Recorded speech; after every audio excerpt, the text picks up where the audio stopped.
मैं योग गुरु देवेंद्र कुमार। जय श्री राम।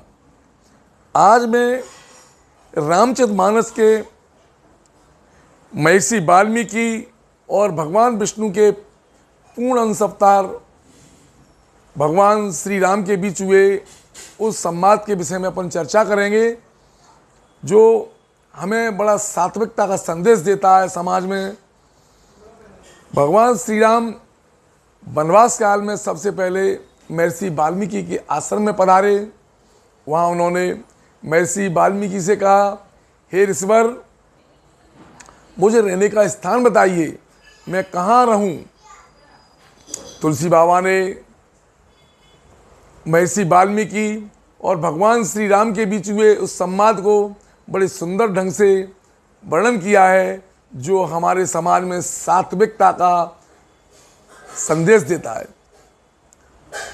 वाल्मीकि मुनि ने कहा, वाल्मीकि हंसी कहु बहोरी, बानी मधुर अमिय रस बोरी। मुनि के प्रेम रस से सने हुए वचन सुनकर श्री रामचंद्र जी मुस्कुराए और वाल्मीकि जी ने हंसकर फिर अमृत में रस में डुबोई मीठी वाणी बोले, सुनऊ राम अब कहूँ निकेता, जा बसऊ सियल खन समेता, जिनके श्रवण समुद्र समाना, कथा तुम्हारी सुबह सरनाना। हे राम जी सुनिए, अब मैं भी स्थान बताता हूँ जहाँ आप श्री सीता जी और लक्ष्मण जी समेत निवास कीजिए, जिनके कान समुद्र की भांति आपकी सुंदर कथा रूपी अनेकों सुंदर नदियों से बराए निरंतर हो न पूरे, तिनके ही ये तुम कहूँ ग्रह रूरे, लोचन चातक जिन कर राखे, रही दरस जलधर अविलासे। सुंदर नदियों से निरंतर भरते रहते हैं, परंतु कभी पूरे तृप्त नहीं होते। उनके हृदय आपके रहने के लिए सुंदर घर हैं, और जिन्होंने अपने नेत्रों को चातक बना रखा है और जो आपके दर्शन रूपी मेघ के लिए सदा लालायित रहते हैं। निदरई सरित सिंधु सर भारी, रूप बिंदु जल हो सुखारी, तिनके हृदय सदन रघुरायक, बसऊ बंद सिय सहर गुनायक। तथा जो भारी भारी नदियों, समुद्रों और झीलों का निरादर करते हैं और आपके सौंदर्य रूपी मेघ के एक एक जल से सुखी हो जाते हैं। हे रघुनाथ जी, उन लोगों के हृदय रूपी सुखदायी भवनों में आप भाई लक्ष्मण जी और सीता जी से निवास कीजिए। जासु तुम्हार मानस विमल, हंसिय जी हा जासु, मुकुता हल गुण गन चुनई, राम बसऊ ही तास। आपके यश रूपी निर्मल मानस सरोवर में जिनकी जीव हंसनी बनी हुई है, आपके गुण समूह रूपी मोतियों को चुंगती रहती है। राम जी, आप उनके हृदय में बसिए।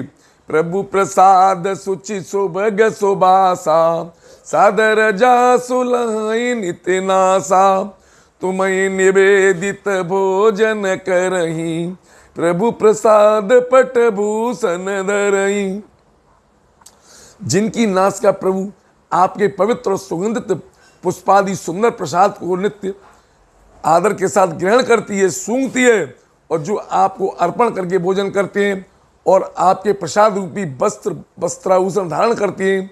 शीसन में सुर गुरु ध्वज देखी, प्रीति सहित करी विनय विशेषी, करनित करहि राम पद पूजा, राम भरोस हृदय नहीं दूजा।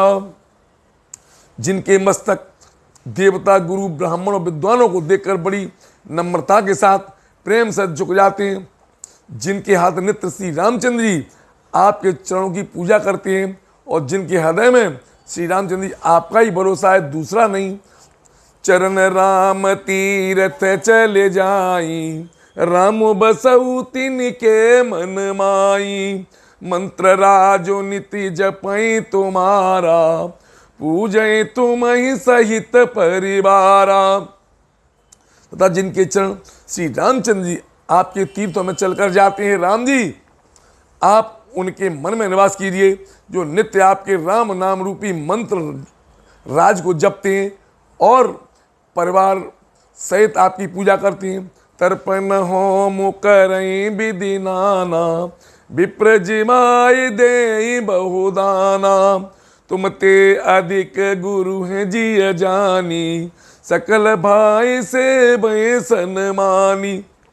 जो अनेकों प्रकार से तर्पण और हवन करते हैं, तब ब्राह्मणों को भोजन कराकर, विद्वानों को भोजन कराकर बहुत दान देते हैं। जो जरूरतमंदों का सम्मान करते हैं, तब जो गुरु के हृदय को अपने हृदय से भी अधिक बड़ा जानकर सर्व भाव से सम्मान करके उनकी सेवा करते हैं। सब कर मांगू एक फल, राम चरण रति हो, तिनके मन मंदिर बसऊ, सिय रघुनंदन दो। और ये सब कर्म करके सबका एकमात्र यही फल मांगते हैं कि श्री रामचंद्र जी के चरणों में हमारी प्रीति हो। उन लोगों के मन रूपी मंदिरों में सीता जी और श्री रघुकुल को आनंद करने वाले आप दोनों बसिए।